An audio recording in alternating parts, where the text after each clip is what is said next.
Dando continuidade, então, à construção do conhecimento, do eixo temático, fundamentos em massoterapia, nós temos, o que nós já discutimos antes, é a importância que é a compreensão do aluno de entender a profissão. Então, por isso que esse eixo temático é tão importante. Outro ponto bem relevante, quando a gente estuda estuda a massoterapia, estuda as técnicas de massagem, é entendermos a importância do massoterapeuta na sociedade.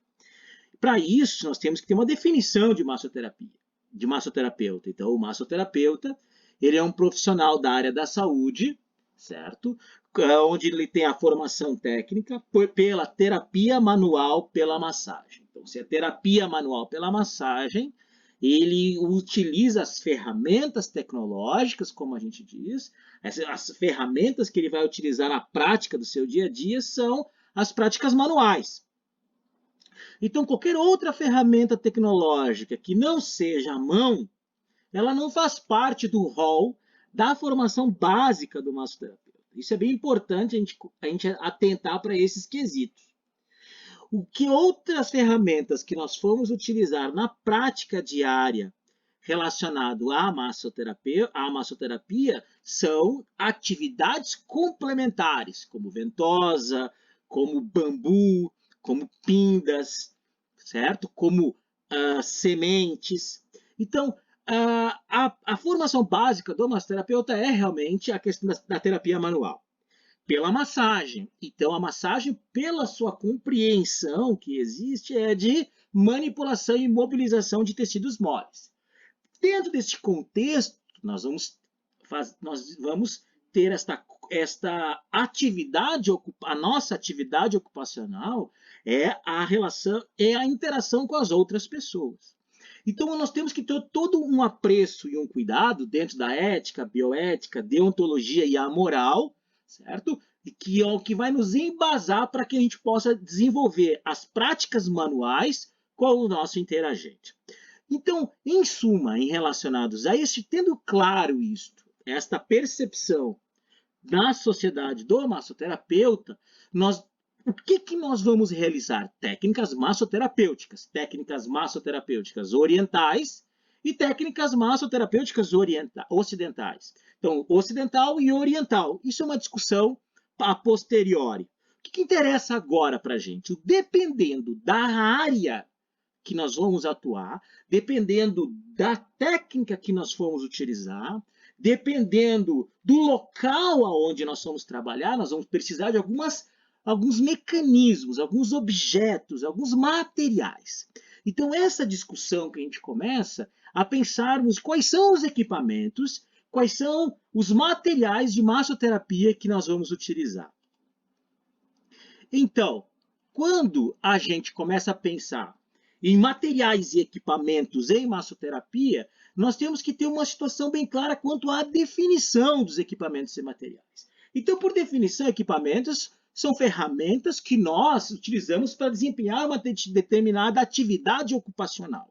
Aí nós temos um problema, porque se nós somos terapeutas manuais para realizar as técnicas de massagem, nós vamos ter um problema de que, então, nós não utilizamos equipamentos para a nossa atividade fim.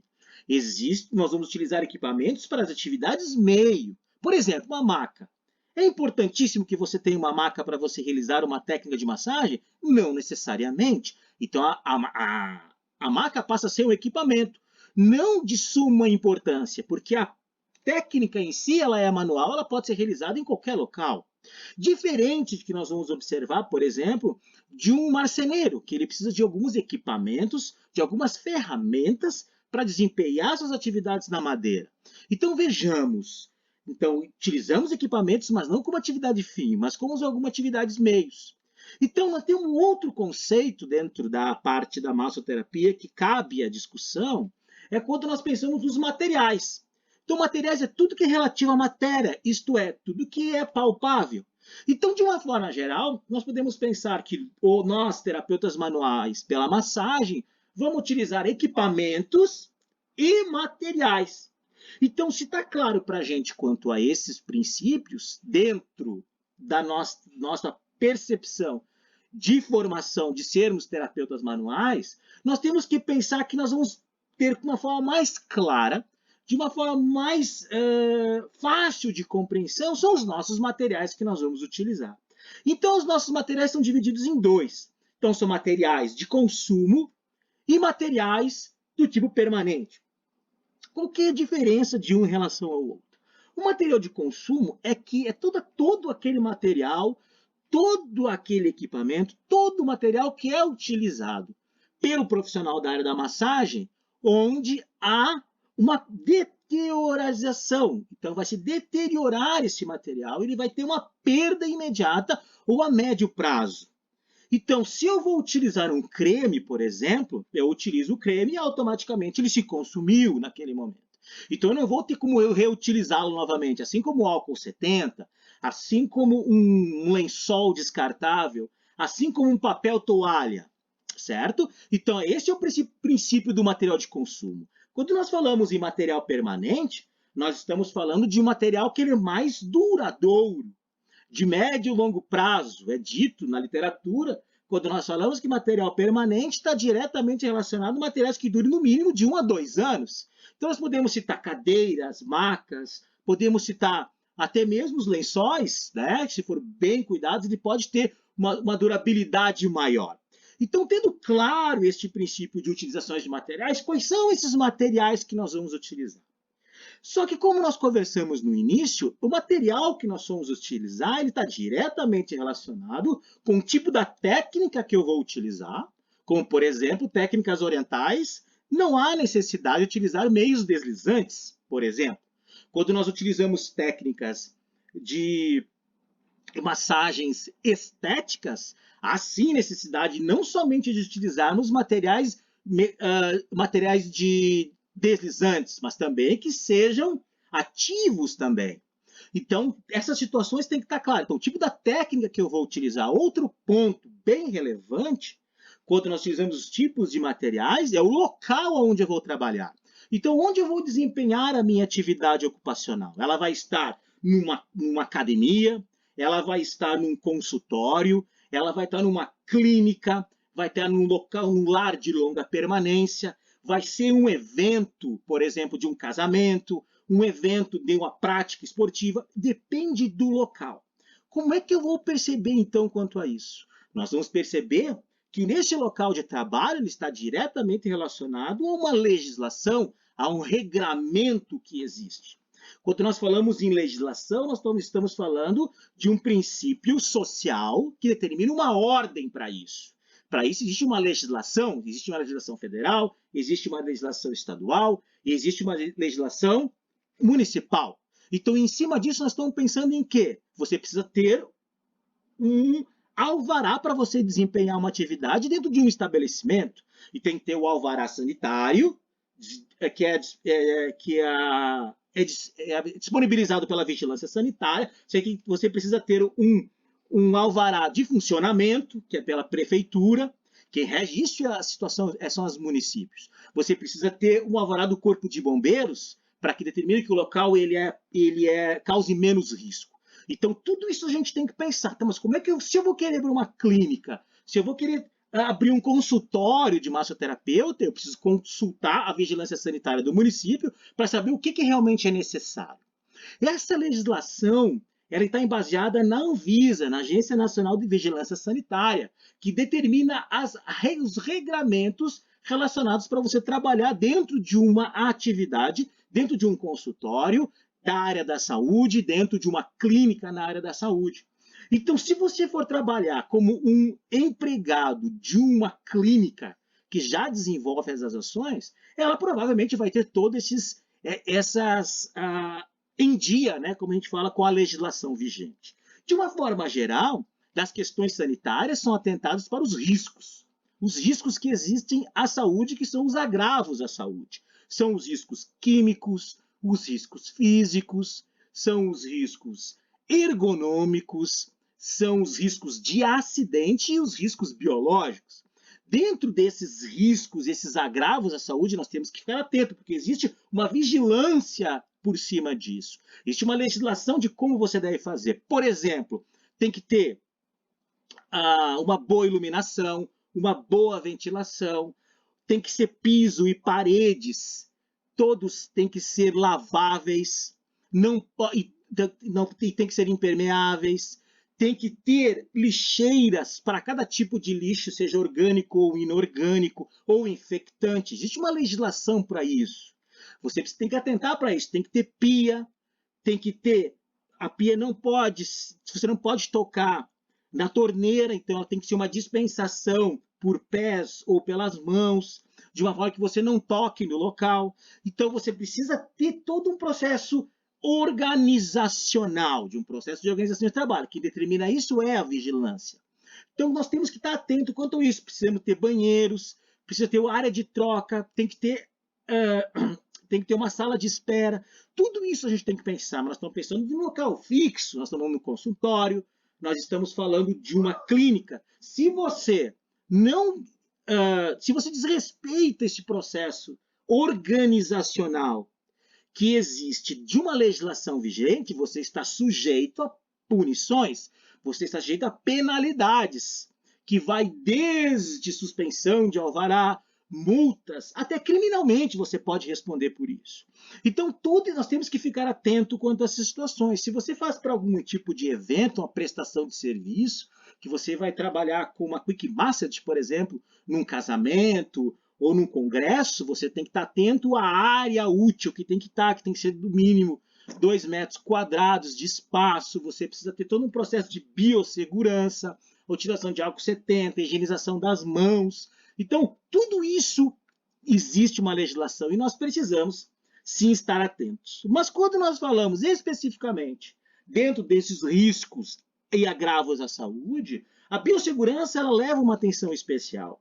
Então, nós, dentro dos equipamentos e de materiais que nós usamos da massoterapia, é interessante os equipamentos de proteção coletiva, que é o que a gente já discutiu sobre isso, de você não deixar fio solto, não pode deixar fiação, a gente não pode deixar fiação exposta, então você tem que ter os degraus todos sinalizados, tem que ter uma boa iluminação, tem que ter uma saída de emergências, tudo são saúdes de equipamentos de proteção coletiva, mas especificamente ao massoterapeuta, existem os equipamentos de proteções individuais. Desses equipamentos de proteções individuais, rege a legislação, você deve utilizar máscaras cirúrgicas, óculos de proteção, proteção facial, gorro, jalecos, luvas, calça comprida, calçado fechado, unhas cortadas, adornos que não correm risco, que não haja riscos biológicos, como os brincos muito grandes.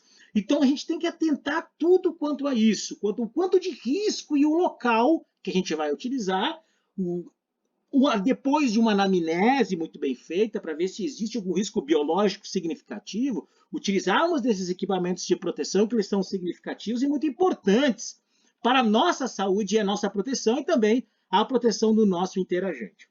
Então, atentando quanto a esses equipamentos de proteção individual, eles são significativos. Primeiro, atentar para os equipamentos de proteção coletiva, observarmos se está de acordo com a legislação vigente, se está tudo significativo, se amenizamos ou eliminamos os riscos e os agravos à saúde. Dentro desse contexto, nós podemos aprofundar um pouco mais a nossa discussão quando nós pensamos realmente nos materiais de consumo e os materiais permanentes. Dentro dos materiais permanentes mais utilizados na massoterapia, nós podemos pensar na cubeta e na espátula. Então, eles são significativos. Nós vamos utilizar a cadeira de quick, as cadeiras, as macas ou as mesas de massagem, como nós pensamos, são tudo materiais permanentes. Olha os tatames, como a gente diz, né? Os tatames ou os espessores, que nós utilizamos muito, utilizado em técnicas orientais quando utilizamos o solo. Utilizamos as toalhas, os lençóis, que eles são materiais significativos, e os posicionadores, que eles são bem relevantes quando nós pensamos em uma melhor posição dos nossos interagentes, né? Para amenizar os estresses articulares e para facilitar o posicionamento, inclusive, das nossas técnicas. Então, nós temos os rolinhos, os travesseiros, e nós temos também os triângulos, né, ou as em cunha. E existe também os carrinhos de aproximação, que são os carrinhos que a gente utiliza para colocar os nossos materiais de consumo e também os nossos materiais permanentes, como travesseiros e a cubeta e espátula.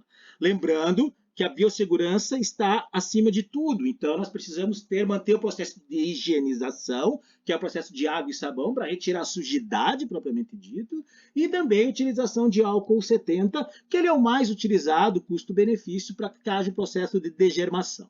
Então, esses são os materiais permanentes mais utilizados em massoterapia.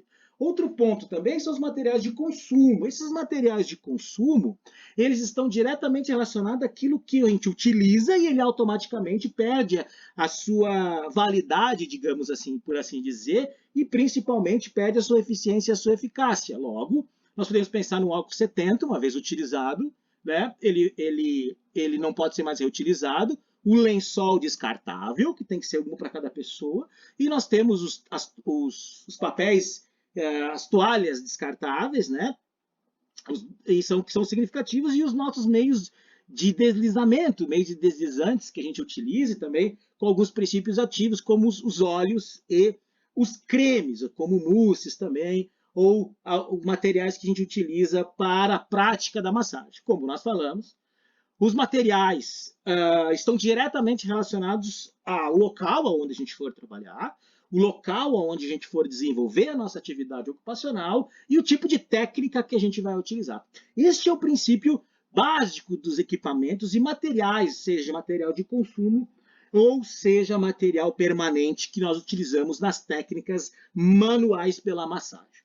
Outro ponto bem relevante, quando a gente fala também de materiais permanentes, também de materiais de consumo, são os materiais que nós utilizamos para a proteção da integridade do nosso interagente e para a própria nossa proteção também, quando nós falamos de não expor a intimidade e de nós não expor fisicamente ou criar um mal-estar, quebrando o vínculo, que é muito importante da relação interagente e terapeuta. Esse é um processo muito importante que é chamado de drapejamento. O drapejamento é o ato de drapejar, isto é, dispor uma forma de você dobrar os tecidos e as vestimentas.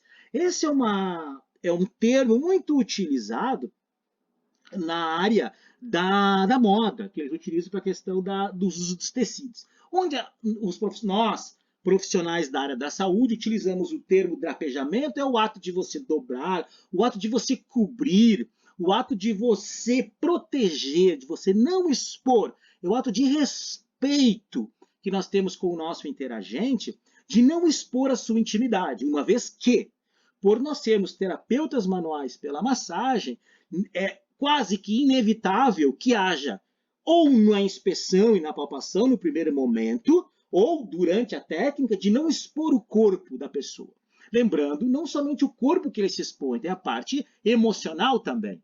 Então, nós precisamos resguardar isso, tanto de uma parte civil pelo terapeuta, de não ter um segundo pensamento relacionado à prática, de uma exposição corporal que não há necessidade, e também de proteger e de respeitar o nosso interagente, de deixar à mostra a parte corporal que realmente que a gente vai precisar examinar ou trabalhar. Outra forma de drapejar também é um conforto maior. O fato de você colocar uma toalhinha nos olhos, o fato de você cobrir a pessoa, às vezes com lençol, às vezes até com cobertor mesmo, por causa do frio. Então, o drapejamento é um ato de acolhimento. O drapejamento é um ato de respeito. O drapejamento ele é um ato de resguardo e de restabelecimento, de